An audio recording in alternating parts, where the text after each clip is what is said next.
সাকিব আল হাসানকে মুছে দিতে যাচ্ছেন তাসকিন। দলের অবস্থা তেমন ভালো নয়। ৯ ম্যাচ খেলে দুর্বার রাজশাহী জিতেছে মাত্র ৩টিতে। সুতার উপর ঝুলছে দলটির প্লে অফ ভাগ্য। তবে সে দলেরই এক বোলারের নাম উইকেট শিকারীদের তালিকায় সবার উপরে জ্বলজ্বল করছে। বোলারের নাম তাসকিন আহমেদ। বাংলাদেশ জাতীয় দলের পেসার ৯ ম্যাচে নিয়েছেন ২০ উইকেট, এর ৭টি আবার এক ম্যাচে মিরপুরে ঢাকা ক্যাপিটালসের বিপক্ষে।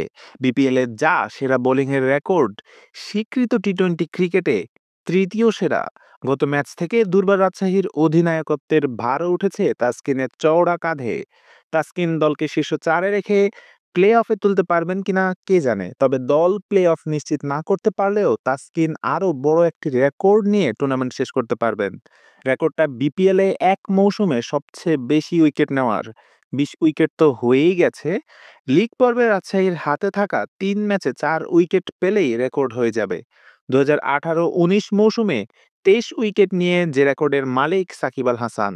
সাকিব সেই মৌসুমে খেলেছিলেন ঢাকা ডায়নামাইটসের হয়ে। ২৩ উইকেট নিতে তাকে খেলতে হয়েছিল ১৫ ম্যাচ। এতক্ষণ সাথে থাকবার জন্য ধন্যবাদ। নিত্য নতুন সকল ধরনের খবরাখবরের আপডেট পেতে আমাদের চ্যানেলটিকে সাবস্ক্রাইব করে রাখুন।